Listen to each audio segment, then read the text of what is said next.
제6장 독수리의 둥지. 그 빛은 매우 밝았고 마치 발광체를 보는 듯하였다. 그리고 그곳에서 그들은 무엇인가를 만들고 있었다. 내가 그 빛이 바라는 곳을 자세히 들여다보니 그곳에는 네 천사가 무엇인가를 만들고 있었다. 그들은 손을 들어서 공기 가운데로 날아다니는 파란색의 리본을 붙들었다. 그리고 그 파란 리본들에서 빛이 발산되었다.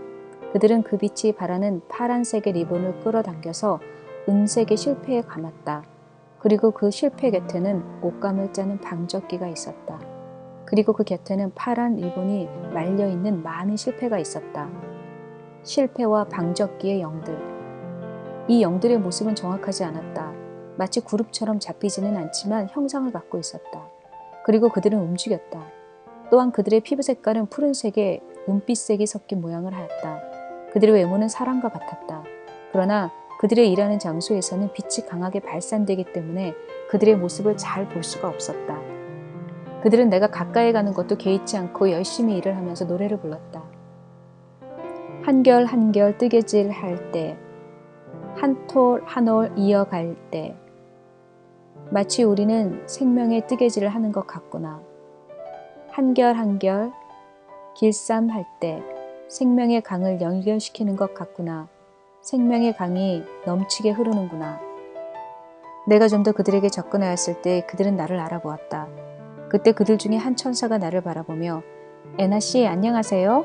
지금 우리가 옷을 만드는 것을 보고 있습니까? 라고 말을 건넸다. 예. 우리는 지금 옷을 짜기 위해 리본을 모으고 있는 중입니다. 리본은 생명의 강에서 흐르는 물의 물줄기들입니다. 이 생명의 물은 하늘에서 시작하여 땅으로 흘러내리고 다시 하늘로 돌아갑니다. 그러나 그 생명의 물은 결코 땅을 범람시키지는 않습니다. 이 강줄기들은 하나님의 사람을 대표합니다. 라고 다른 천사가 대답했다. 이 강물은 원천인 하나님으로부터 흘러나와 마지막으로 다시 하나님에게로 돌아갑니다. 그러나 이 강물은 함께 다른 물과 어울려지는 것이 필요합니다. 라고 또 다른 천사가 나를 보며 이야기했다. 우리는 이곳에서 이 강물들을 모아서 옷을 짜고 있습니다. 당신도 한번 해보시겠어요? 저는 옷 짜는 데는 솜씨가 없어요. 라고 말하며 웃었다. 여기에 있는 바늘은 세상의 것과 다릅니다. 여기의 바늘은 하나님의 영입니다. 강물들이 함께 모아지면 하나님의 영이 그것들을 하나로 엮어서 완벽한 옷을 만듭니다. 그리고 하나님은 그 모습을 보시기를 좋아하십니다. 그리고 하나님은 바로 그의 모든 은혜의 강물이 한꺼번에 모여서 조화를 이루는 것을 기뻐하십니다. 애나씨, 당신은 여기서 성령의 바늘과 은혜의 강물들로 옷을 짓기 위해 부르심을 받았습니다. 그리고 그 사실을 여기 모인 우리 모두가 알고 있어요. 라고 첫 번째 천사가 이야기했다. 우리는 리본을 모아 실타리에 잘 말아 놓습니다. 그리고 그것은 방적기에 꽂아 놓습니다. 그래서 우리가 옷을 짤 때 실타래가 잘 풀리게 준비하여 놓습니다. 라고 네 번째 천사가 말했다.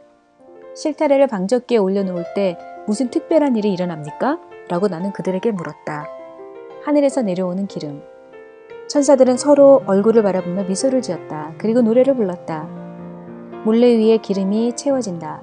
그 기름은 하나님이 내려주신 것이다. 기름은 하나님의 천사들이 가지고 온다. 기름은 마치 유전에서처럼 쏟아져 내린다. 기름은 하늘에서 내려온다. 그 기름은 지금까지 숨겨 있었다. 그 기름은 높은 보좌에서 흘러나온다. 그 기름은 지금까지 숨겨 있었다. 기름은 하나님의 영이다. 그 기름은 지금까지 숨겨 있었다. 이때 한 천사가 나에게 다가와 이 물레 위에 놓여있는 리본들은 당신을 위해 준비된 겁니다. 이제 당신은 물레를 돌려 옷을 짤 시간이 됐어요.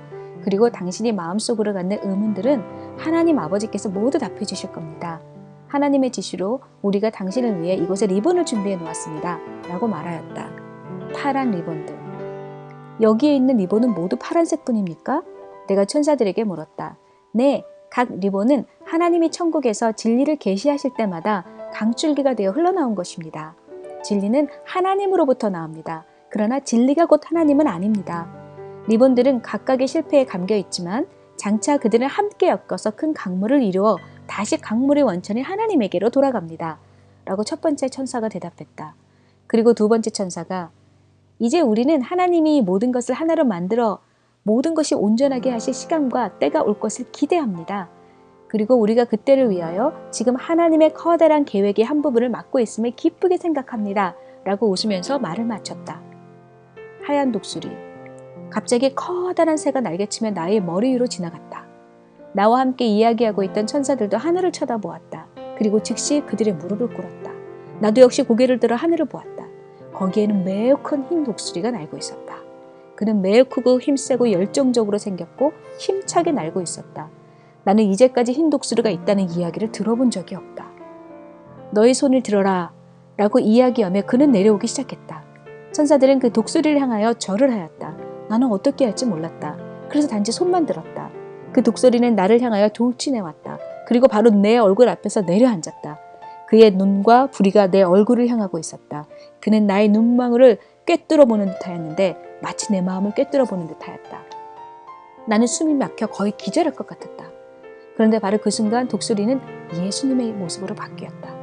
그리고 그는 나에게 내가 꼭 알아야 할 사실은 예수에 대한 간증은 항상 예언의 영을 통하여 나타난다. 라고 말씀하신 후에 다시 흰 독수리의 모습으로 바뀌었다. 이리 오너라 라고 주님이 나를 향해 말씀하셨다. 나는 나의 팔을 그의 목에 감았다. 그리고 우리는 함께 날았다. 갑자기 일어난 일이라 천사들에게 인사하는 것도 잊어버렸다. 내가 팔을 그의 목에 두르고 머리를 그의 등에 대고 있을 때 나는 독수리가 나는 날개의 움직일 하나하나를 느낄 수 있었다. 그의 날개의 빛깔은 눈과 같이 희었다. 그의 몸에서는 향기로운 냄새가 났고 나는 나의 온몸을 그 깃털에 감기고 싶었다. 그 부드러운 하얀 털 밑에 있는 그의 살결의 색깔은 마치 순금을 보는 듯 반짝였다. 그의 둥지. 우리는 빠른 속도로 산꼭대기에 올라가 뾰족히 솟아난 곳에 도착했다. 독수리의 둥지는 바로 그 정상에 위치해 있었다. 독수리의 둥지는 사방 5피트 정도로 제법 컸다. 그리고 튼튼한 나무로 만들어졌었다. 나는 그의 등에서 내려 그의 부드러운 깃털로 만들어진 둥지에 발을 들여놓았다. 하얀 독수리는 둥지의 가장자리에 앉았다. 우리는 지상에 도착하였다. 높은 산등성이가 만든 곡선과 골짜기의 깊은 골들의 모습은 너무도 아름다웠다. 그러나 나는 우리가 어디에 있는지 알지 못하였다. 그곳의 공기는 너무도 신선했다. 그리고 그 높은 곳에서 낮은 곳으로 내려다보는 경치는 환상적이었다. 산과 골짜기는 온통 울창한 나무와 진 초록의 식물들로 가득 차 있었다. 그 아래로 구름이 지나가고 구름 조각 사이로 내비치는 햇살은 한 폭의 그림이었다. 그 경치는 너무도 아름다웠다. 그러나 천국만큼 아름답지는 않았다.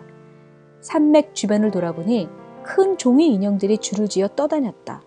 흰 독수리는 나에게 지금 예수님의 품 안에서는 종이 인형이 서로 줄을 지어 압습해가는 인형을 그대로 쫓아가는 것처럼 구원의 역사가 계속적으로 이루어지고 있습니다. 라고 설명했다. 종이 인형들이 사라졌다. 그리고 순금 빛깔의 독수리들이 날기 시작했다. 애나야, 나는 황금 독수리들을 기다리고 있다. 그들은 그렇게 많지 않다. 그가 말을 마치자마자 마치 몇천 볼트의 전기와 같은 큰 힘이 황금 독수리를 덮쳤다. 그때 갑자기 황금 독수리는 대곡과 같은 흰 독수리로 변하였다. 황금 독수리가 나와 같은 흰 독수리를 변했다. 라고 말했다. 그때 수많은 종이로 만든 독수리들이 날기 시작했다. 그들은 종이 인형처럼 서로 꼬리를 물고 따라다녔다. 하얀 독수리의 초대. 그는 계속해서 내가 성령의 선물을 주려고 하는 많은 독수리들이 있다. 그런데 지금 나는 너에게 황금 독수리가 되게 하는 초대장을 보내고 싶다. 라고 말했다. 그때 나는 갑자기 지상에서 하늘을 향하여 로켓가 쏘아지는 것을 보았다. 그는 계속해서 황금 독수리에 관하여 나에게 설명했다. 황금 독수리의 둥지는 하늘에 있다. 황금 독수리는 세상의 음식을 먹지 않는다. 그는 하늘로부터 음식을 공급받는다. 종이 인형 독수리는 생선을 잡아먹고 뱀이나 토끼를 잡아먹는다. 그러나 황금 독수리는 이런 세상의 음식을 먹지 않고 하늘의 음식을 먹는다. 그는 먹기 위하여 썩은 고기를 결코 찾지 않는다. 황금 독수리는 하나님의 손에 있는 음식만 먹는다.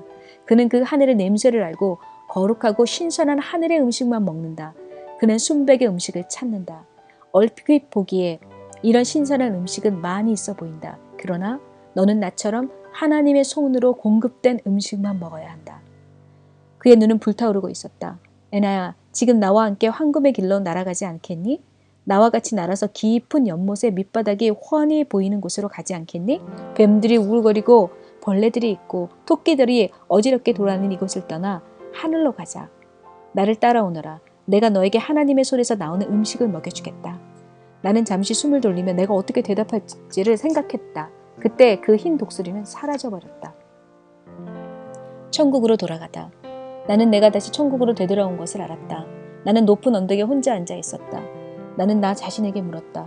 왜 나는 흰 독수리에게 답변하는데 그렇게 머뭇거렸을까? 그의 적극적인 제안에 내가 움츠러든 것일까? 아니면 두려웠던 것일까? 왜 나는 주저했을까? 왜 나는 예 그렇게 하겠습니다. 나를 하나님에게로 데려가서 나를 황금 독수리로 만들어주세요. 그리고 그곳에서 하나님의 손으로 제공되는 음식을 먹고 싶습니다. 나는 하나님과 친밀하기를 소원하며 당신과 친밀함이 나의 진정한 당신을 향한 예문임을 고백합니다. 라고 고백하지 못하였을까? 지금 나는 낙원의 언덕의 한적한 곳에 홀로 서 있다. 나의 가슴은 하나님을 사모함으로 가득 차 있다. 나는 하나님께 외친다. 오 하나님, 나는 오직 당신 한 분만 사모합니다. 어떤 환경에서도 나를 떠나지 마소서. 나는 오직 당신만을 위하여 지어졌습니다. 그리고 오직 당신만을 위하여 살고 싶습니다. 저는 당신의 것입니다. 나는 하나님을 사모함으로 가슴이 타는 듯하였다. 그리고 하나님을 다시 보기를 간절히 소망하였다. 나는 하나님이 나를 부르짖음을 듣고 나의 부르짖음을 듣고 언덕 꼭대기에서 흰말을 보내어 응답하실 것을 기대하였다. 그러나 하나님은 아무 말씀이 없으셨다. 그 대신 오랜 침묵만 흘렀다. 찬양 드리기. 그때 갑자기 멀리서 하나님을 찬양하는 소리가 들렸다. 처음에는 거의 들리지 않았다. 그러나 그 음악은 점점 가까이 들려왔다. 그렇지만 나는 주변에서 아무도 볼 수가 없었다. 그 찬양은 노랫소리와 함께 악기소리도 들렸다. 그리고 마치 여러 사람이 부르는 찬양 같았다. 그 찬양은 큰 강물이 홍수로 넘쳐흐르는 듯 요란한 소리를 냈다. 나는 아무도 볼 수 없었지만 그 찬양은 내 앞을 지나 언덕 위로 올라가더니 서서히 골짜기로 내려가는 듯 했다. 나는 귀에 그 찬양의 멜로디가 생생하게 울려 퍼졌다. 나의 삶 전체로 살아계신 하나님을 찬양한다. 온 세상에 빛이신 나의 하나님 아버지. 당신은 지구의 끝에서 우주의 끝까지 지배하십니다. 하나님의 권능과 자비를 찬양하라. 당신은 영원하고 무궁합니다. 그의 영광스러운 마음을 찬양하라. 그는 영원하고 영원하여라. 그의 영광과 영성을 높이 외치라. 오 세상의 왕들아, 너희의 면류관을 벗고 그에게 경배하라. 지구의 지배자이신 그분이 오신다. 살아있는 모든 피조물아, 우주의 왕이신 여호와를 찬양하라. 오 말로 표현할 수 없는 이 기쁨이여, 넘치는 환희의 찬양을 올리자. 하늘의 보좌 앞에서 모든 것은 새로워진다. 너희의 목소리를 높여 하나님을 찬양하라. 그때 나는 한 천사가 찬양하면 곧바로 다른 천사가 찬양을 이어받아 마치 말을 타는 것처럼 연결하여 찬양을 부르는 모습을 보았다. 음악이 높아지면 그들도 크게 부르고 음악이 작아지면 그들도 조용히 찬양을 불렀다. 그 모습이 마치 나는 연의 꼬리 모양 같았다. 비록 나는 그들의 모습을 볼 수 없어도 그들은 그들의 그 찬양단을 보는 것 같았다. 그들은 그 찬양팀의 옷자락을 만지고 있었고 그 찬양팀은 다른 곳으로 이동시키고 있었다. 그때 나는 나와 가까운 언덕에서 청명하고 순결한 플룻의 음악을 들을 수 있었다. 나는 그 감미로운 음악을 연주하는 초록색 의상을 입은 아름다운 천사를 보기 위하여 몸을 돌렸다. 그녀의 눈은 예배에 혼신을 다하는 모습으로 감겨 있었다. 나는 그녀가 연주하는 음악이 천사의 찬양과 함께 조화를 이루어 내 눈앞에서 하늘로 올라가는 것을 보았다.